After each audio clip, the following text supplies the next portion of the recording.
Saudara-saudara, jodoh memang rahasia yang tidak dapat ditebak. Sulit menerka keberadaannya.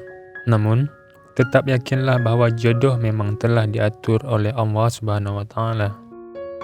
Tidak peduli dengan keadaan fisik, apabila seseorang telah ditakdirkan untuk bersama, maka akan tetap bersama.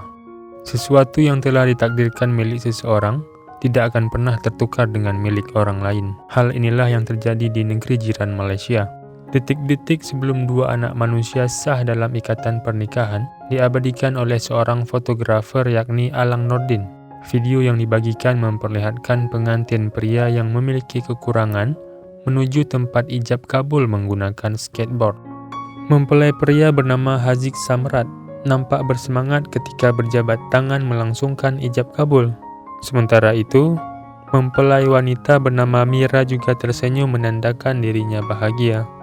Pasangan suami istri ini juga sempat melaksanakan foto setelah ijab kabul selesai.